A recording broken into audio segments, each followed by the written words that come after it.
So I learned to live with being in the, outcasts of dudes who try to give the game of Starfield the benefit of the doubt post-launch, only because, I enjoyed my time with it during launch month.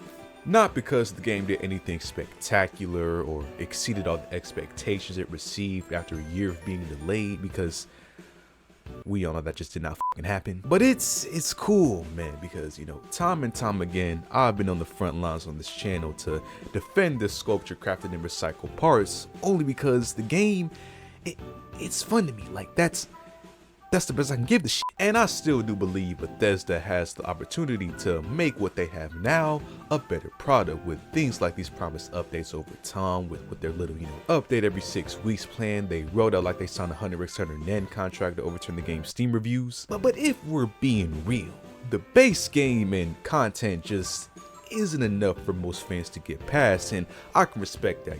There's millions of games out there that you can put your time and money into, so it's no love lost wherever you stand on Bethesda's latest title. However, some of those that still did fully play Starfield, or at least couldn't get their refund back in time, might have allocated some funds into things like the DLC that you could buy at launch, which we were in the dark about with nothing more than the screen of a title with this font for over 8 months. That was at least until yesterday, when Xbox had their pretty nutty showcase in which they revealed a bunch of upcoming games, including Starfield Shattered Space DLC, which is set to arrive sometime later this year.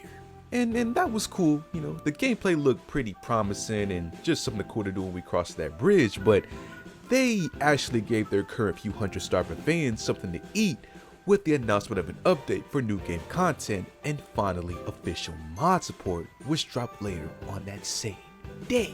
And like Central C, I just had to indulge in that because, official mod support is something that players have wanted since day one, especially on console. And, while I checked that out, I decided that I might as well see what the new missions and areas that they added to the game were looking like as well.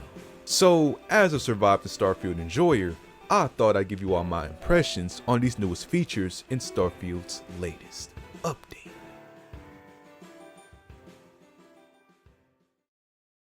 So once you open up the game, you'll be greeted with the familiar title screen of one of the game's 1,000 desolate ass planets, but now with a new tab to access, being the highly anticipated Creations tab.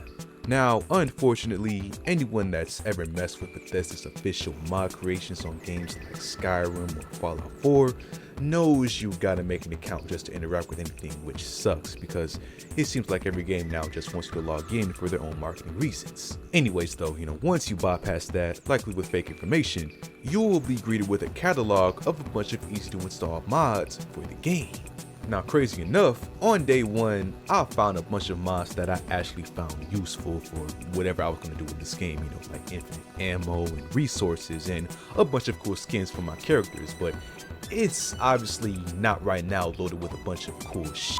So anyone looking for classic fornication mods on day one is gonna have to sit this one out. Luckily, some mods are flagged for being achievement friendly or not, so you'll be able to tell if something you're using is gonna affect achievements on the save that you're loading it in. So that's pretty neat. Of course though, let's just finally address the big ass elephant in the room, being the new microtransactions in the mod browser, which suck every time Bethesda tries to do it. If you don't know, Bethesda, they lock some mods behind the paywall in which you have to buy these virtual credits to pay in various amounts just to access them. It is very dumb and I do not recommend any of you guys do it, even in the small $5 I spent for the 500 credits. I'm a dumbass, don't follow the dumbass. But after re-upping my virtual credits wallet to 500, I can, officially verify that the paid mods do in fact work in-game, along with the other free mods that you can access from the Creations tab. The only thing I've heard echoing throughout the community is that some mods affect the audio in the game, so some mods might currently be broken or might not work in addition with others, so you just gotta watch out for things like that and tread however you see fit. But well, other than that, there's not much else to say about the mods other than that they work as intended and are likely going to get their catalog updated over time with more useful stuff than right now. So once you officially are in the game, I'm assuming no matter what point you are in the storyline, you'll be greeted with some mysterious recruiter outside the lodge on the planet of Jemison. This is your introduction to the new Trackers Alliance bounty hunting missions. Basically, just in addition to the already in-game mission board, you can access to track random criminals and annihilate them in any way that you see fit. Without spoiling this new, sub-storyline, the new missions fit the pretty standard finding clues, killing space pirates, and then finding your target method all too well, in which Starfield does a lot in this game.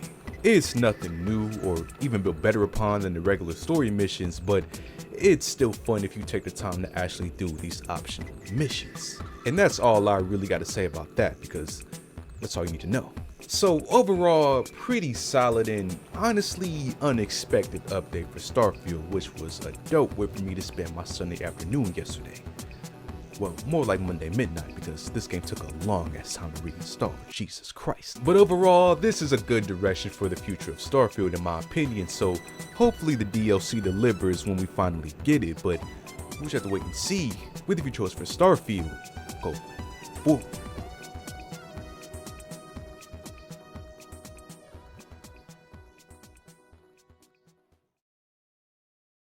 So what do you guys think about Starfield in this latest update if you played it, man? Feel free to comment down below. So like the video, subscribe if you're not already, and I'll see you on the next one.